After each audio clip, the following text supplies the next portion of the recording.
Assalamualaikum warahmatullahi wabarakatuh. Salam sejahtera untuk kita semua.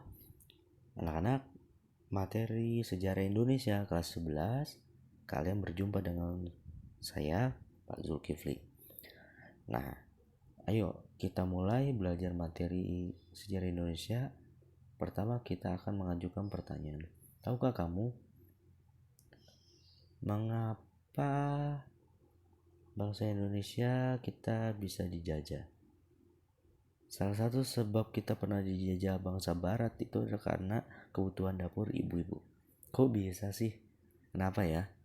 Nah, karena ada rempah-rempah. Rempah-rempah ini menjadi barang yang sangat diincar oleh bangsa Eropa hingga mereka berlayar jauh puluhan bahkan puluhan ribu kilometer hingga sampai ke sini untuk mendapatkan bumbu dapur ibu-ibu ini. Nah, bagaimana ceritanya? Terus apa sih yang akan kita pelajari sih sebenarnya? Jadi kita akan belajar tentang latar belakang dan tujuan datangnya bangsa Eropa ke Indonesia.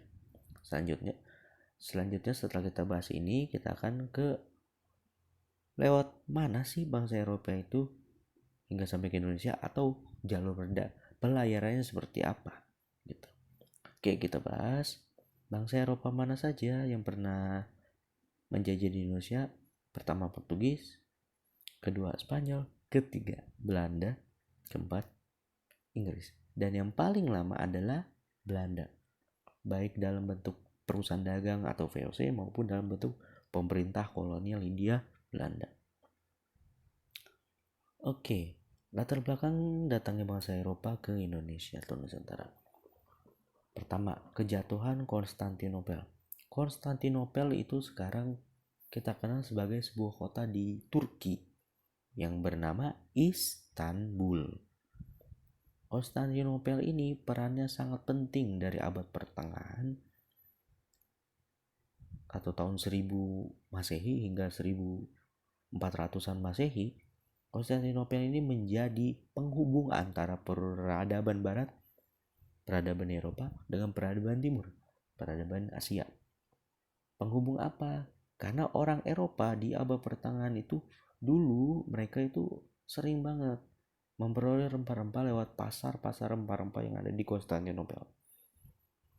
Rempah-rempah itu dibawa oleh para pedagang Arab, pedagang Persia maupun pedagang India yang berlayar maupun melakukan perjalanan dagang lewat jalur sutra ke Konstantinopel, dan mereka memperdagangkan rempah-rempah yang diincar juga oleh orang Eropa. Namun ketika Konstantinopel jatuh ke tangan Kesultanan Turki Utsmani, Turki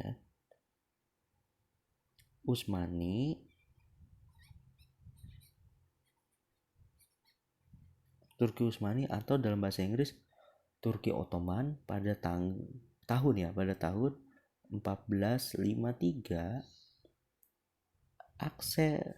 akses orang Eropa untuk memperoleh rempah-rempah yang terjangkau dekat dengan wilayah mereka terputus. Jadi akses orang Eropa untuk ke Konstantinopel terputus. Jadi kalau ada pertanyaan, mengapa kejatuhan Konstantinopel menjadikan salah satu latar belakang datangnya bangsa Eropa ke Nusantara untuk mencari rempah-rempah? Karena saat Konstantinopel dikuasai oleh Turki Utsmani, bangsa Eropa itu aksesnya tertutup untuk memperoleh rempah-rempah di sana. Karena memang dulunya ketika terjadi perang salib di abad 11, orang-orang Eropa itu sangat anti dengan orang-orang timur atau orang Asia, khususnya yang beragama Islam. Jadi ada semacam pertentangan politik sekaligus dicampur-campur agama ya. Karena Eropa mayoritas Kristen dan Turki Utsmani ini kesultanan Islam. Jadi ketika Turki Utsmani sebagai kesultanan Islam mengakui atau menguasai Konstantinopel, otomatis masyarakat Eropa ada rasa tidak senang sekaligus merasa aksesnya sudah pasti ditutupi karena ini musuh lama mereka gitu. Jadi orang Eropa Akibatnya, mencari jalan lain untuk menuju daerah penghasil rempah. Salah satu jalannya adalah melalui jalur laut dan lewat pelayaran gitu. Faktor yang kedua yang melatar belakangi datangnya bangsa Eropa ke Indonesia adalah kebutuhan mengawetkan makanan. Rempah-rempah secara biologis memang berfungsi untuk menghancurkan bakteri maupun virus ya bahkan. Nah, bakteri-bakteri yang membusukkan makanan itu ketika ketemu rempah-rempah pasti jadi mati. Dan ketika bakteri pembusuknya mati, otomatis makanan awet seperti daging, ikan, jika tidak ada rempah-rempah didiamkan saja itu akan cepat basi atau bahkan busuk. Nah, rempah-rempah inilah untuk mengawetkan makanan.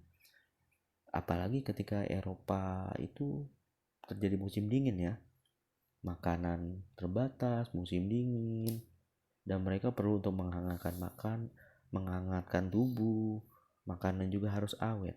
Jadi fungsi rempah-rempah itu banyak, mengawetkan makanan, terus menghangatkan tubuh, menjaga kondisi fisik agar tetap prima, menghindari penyakit, karena rempah-rempah bisa jadi obat-obatan dan fungsi sebagainya. Yang lain-lain masih banyak fungsinya. Jadi rempah-rempah itu ya seperti di masa-masa sekarang ini, ketika produk jamu-jamuan dari rempah-rempah itu dipercaya untuk meningkatkan imun tubuh agar terhindar dari berbagai penyakit. Gitu. Nah, selanjutnya faktor ketiga, penemuan bidang teknologi. Ini teknologi pelayaran ya. Teknologi pelayaran berupa penemuan kapal laut yang sangat besar dan bisa mengarungi lautan sangat jauh dan dalam waktu yang sangat lama. Gitu. Selanjutnya ada juga aspek pengetahuan perbintangan atau ilmu astronomi. Jadi para pelaut zaman dulu itu menggunakan benda-benda langit sebagai alat untuk navigasi.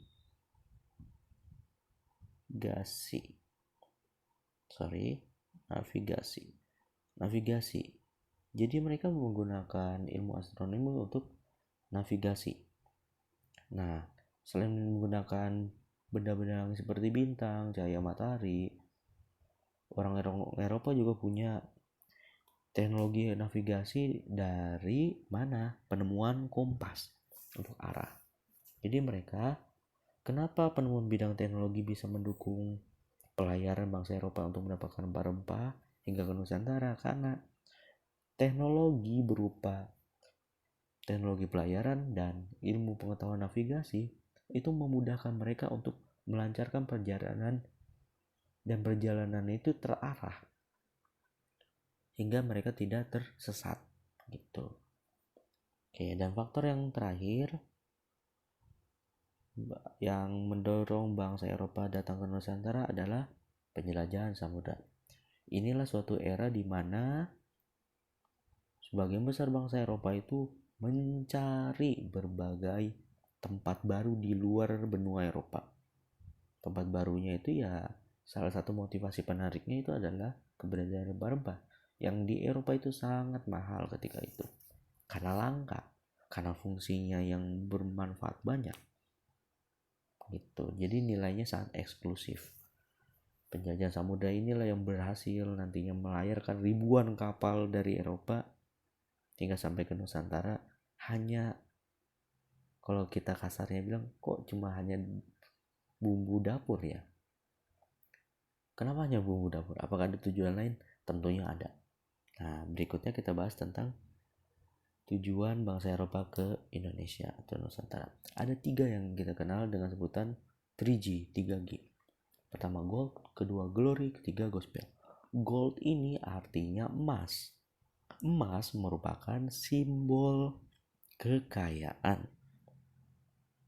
Nah, tujuan bangsa Eropa untuk datang ke Indonesia atau melakukan penjelajahan adalah mendapatkan sumber kekayaan.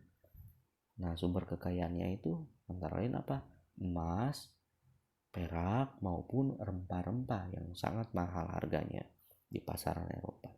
Jadi ketika orang Eropa berhasil mendapatkan berbagai sumber daya tadi, dan mereka berhasil menguasai dan memperdagangkannya, otomatis tujuan bangsa Eropa yang goal tercapai.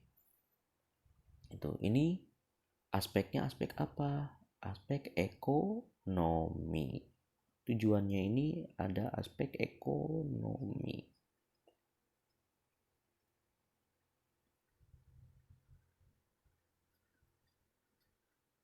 Aspek ekonomi. Selanjutnya tujuan yang kedua yaitu glory. Glory artinya kejayaan. Nah, kejayaan. Kalau aspek kejayaan ini maksudnya adalah suatu bangsa dianggap berjaya kalau dia bisa banyak menguasai wilayah di luar negerinya. Otomatis wilayah jajahan dong harus banyak. Nah, bangsa Eropa yang punya glory ini, mereka akan memiliki wilayah kekuasaan yang sangat luas. Contoh deh, Inggris. Bangsa Eropa seperti Inggris itu wilayah koloninya atau wilayah jajahannya itu sangat banyak di dunia. Makanya mungkin karena itu juga bahasa internasional yang digunakan sekarang itu bahasa Inggris. Oke. Nah, jadi glory itu aspeknya aspek apa? Aspek politik ya, karena kekuasaan atas wilayah. Politik. Nah, aspek politik, glory. Setelah ekonomi, politik, satu lagi ini aspek yang bersifat keagamaan. Ini aspek agama. Gospel ya. Aspek agama. Jadi selain mencari kekayaan, mencari kejayaan, ternyata tujuan bangsa Eropa ke Indonesia salah satunya yang lain adalah menyebarkan ajaran agama Kristen. Jadi ini aspek dunia dan ini aspek akhirat ya. Gitu. Jadi bangsa Eropa perlu menyebarkan agama Kristen karena memang dalam setiap misi pelayaran mereka harus diselipkan penyebaran atau misionarisasi ajaran Kristen. Itu contohnya negara atau bangsa yang menerapkan tujuan ini ada dua ketika imperialisme itu, yaitu Spanyol dan Portugis. Jadi ada 3 aspek: ekonomi, politik, dan agama. Gold itu kekayaan, glory itu kejayaan, dan gospel itu tentang aspek keagamaan. Itu tujuannya. Oke, selanjutnya jalur pelayaran dan kedatangan bangsa Eropa ke Indonesia. Jalur pelayaran bangsa Eropa itu berbeda. Mengapa? Penyebabnya salah satunya ini, karena keberadaan perjanjian Tordesillas dan Saragossa. Kok bisa sih perjanjian ini bikin beda?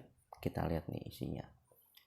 Perjanjian Tordesillas berisi tentang pembagian wilayah penjelajahan untuk Portugis dan Spanyol, di mana Portugis menjelajah ke arah timur, sedangkan Spanyol menjelajah ke arah barat dari garis batas di 1550 km sebelah barat Kepulauan Cape Verde. Gitu. Jadi kenapa bisa beda jalur pelayanannya? Karena dari Spanyol dan Portugis aja pelayanannya udah beda, ditentukan oleh perjanjian Tordesillas. Portugis menjelajah ke arah timur, Spanyol menjelajah ke arah barat dengan batas di mana? 1550 km sebelah barat Cape Verde. Cape Verde ini ada di Afrika Barat ya. Nah, selanjutnya ada lagi perjanjian Saragossa. Ini adalah perjanjian yang bertujuan melengkapi perjanjian Tordesillas, khususnya untuk menyelesaikan masalah di Kepulauan Maluku. Jadi isi perjanjian ini antara lain, belahan bumi bagian timur dibagi untuk Portugis dan Spanyol dengan garis batas 17 derajat di timur Maluku. Jadi memang walaupun Portugis menjelajah ke timur, Spanyol menjelajah ke barat dari batas yang disebutkan tadi, ternyata mereka akan ketemu di suatu titik karena bumi bulat ya. Nah, mereka ketemu di mana? Di Kepulauan Maluku. Dari situlah Spanyol sama Portugis bentrok, wah kamu ngapain di tempat ini kan wilayah penjajahan saya, lah kamu juga ngapain. Jadi mereka saling mengakui itu wilayah penjelajahan mereka gitu. Dan ternyata di perjanjian Saragossa ini Spanyol harus meninggalkan Maluku dampaknya, dan dia pergi ke Filipina. Dan yang paling diuntungkan khususnya dalam pencarian dan mengumpulkan rempah-rempah adalah Portugis, karena Portugis tetap melakukan perdagangan di Maluku. Seperti yang kita tahu, Maluku adalah wilayah penghasil rempah-rempah di Indonesia yang terkenal hingga sekarang. Spice Island ya. Maluku itu dijuluki oleh orang barat sebagai Spice Island atau Kepulauan Rempah. Spice Island. Oke. Ini dia wilayah penjajahan di dunia berdasarkan perjanjian Tordesillas dan Saragossa. Ini wilayah perjanjian dari perjanjian Tordesillas ke arah barat ini nih, dari ini garis yang berbunyi 1550 km sebelah barat Cape Verde. Cape Verde di sini. Ini Spanyol wilayah penjelajahan ke arah barat. Selanjutnya dari garis batas ini Portugis menjelajah ke arah timur. Nah, mereka itu nanti karena bumi bulat ketemulah di Maluku. Di Maluku ada permasalahan. Permasalahannya apa? Berupa wilayah ini sebenarnya punya siapa batasnya, wilayah di timur ini, di Maluku. Akhirnya diterapkanlah perjanjian Saragossa yang menetapkan sebelah timur Maluku 17 derajat nih, itulah batas wilayah penjelajahan, di mana dari sebelah timur Cape Verde hingga sebelah barat garis batas 17 derajat di Maluku itu punya Portugis nih. Otomatis Portugis itu mendapatkan wilayah Maluku ya, dicari. Sedangkan Spanyol harus lebih banyak di sini. Walaupun Spanyol masih menempati boleh Filipina, cuma pergerakannya sangat terbatas, dia harus balik lagi nanti. Gitu. Jadi yang lebih diuntungkan itu Portugis. Ini dia berbagai wilayah penjelajahan dan jalurnya. Dari berbagai bangsa barat ada Belanda, Spanyol, Inggris, dan Portugis. Mayoritas menggunakan jalur ke arah timur, melewati pantai selatan Afrika. Dan mereka ternyata mendapatkan informasi yang cukup tepat ya. Karena wilayah India, Selat Malaka maupun Nusantara itu memang dikenal sebagai gudang rempah-rempah, komoditas penting yang mereka cari. Sedangkan penjelajahan ke arah barat, khususnya yang dilakukan oleh bangsa Spanyol, ternyata berhasil menemukan benua baru, benua Amerika. Ketika ekspedisi perjalanannya Christopher Columbus. Ini dia ada beberapa jalur pelayaran di Portugis. Dia pasti lewat pantai barat Afrika, Tanjung Harapan di selatan benua Afrika, Laut Arab, India, Malaka, hingga Maluku. Malaka dekat Malaysia, Maluku di Indonesia. Spanyol terus ke arah Atlantik, San Salvador ke Haiti. Ini jalur pelayarannya Columbus. Inilah makanya Columbus dianggap sebagai penemu benua Amerika. Padahal Columbus menganggap wilayah itu dia kira India. Makanya dia menamakan orang-orang Amerika lokal itu sebagai bangsa Indian. Selanjutnya ada penjelajahan dari Ferdinand Magellan dan Sebastian Elcano. Magellan itu menjelajah ke arah barat Spanyol hingga sampai di Pasifik. Kemudian Magellan terbunuh di Filipina karena berkonflik dengan suku lokal di sana. Selanjutnya Elcano yang melanjutkan perjalanan armada Spanyol hingga sampai kembali lagi ke Spanyol. Ini beberapa rute pelayaran punya Belanda dan Inggris. Rute pelayaran Belanda yang paling terkenal adalah pelayarannya Cornelis de Houtman dari Belanda, pantai barat Afrika, Tanjung Harapan, Samudra Hindia, dan dia tidak lewatin Malaka. Dia langsung ke Selat Sunda, Banten nanti tibanya di 1596. Kenapa dia tidak lewat Malaka? karena dia tahu di Malaka sudah ada Portugis yang berkuasa sejak 1511 di bawah pimpinannya Alfonso de Albuquerque, seorang pelaut asal Portugis. Nah, selanjutnya Inggris memiliki jalur pelayaran antara lain Pantai Barat Afrika, Tanjung Harapan, Samudra Hindia, dan India. Jadi ini wilayah penjajahan Inggris akan mendirikan suatu koloni, bukan di Nusantara ya, tapi di benua India, anak benua India.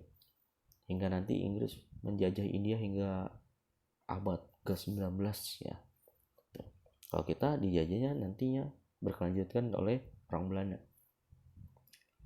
Ini dia rute pelajaran Francis Drake ya, seorang penjajah dari Inggris. Oke anak-anak, cukup sampai ini materi tentang latar belakang, tujuan, hingga jalur pelayaran bangsa Eropa ke Indonesia. Oke, kalau kamu masih ada yang kurang jelas tentang materi ini, silakan bertanya lewat kolom komentar. Nanti kita bahas sama-sama ya. Oke, sekian, terima kasih. Mohon maaf kalau ada kekurangan atau masih ada yang kurang jelas. Assalamualaikum warahmatullahi wabarakatuh. Dadah.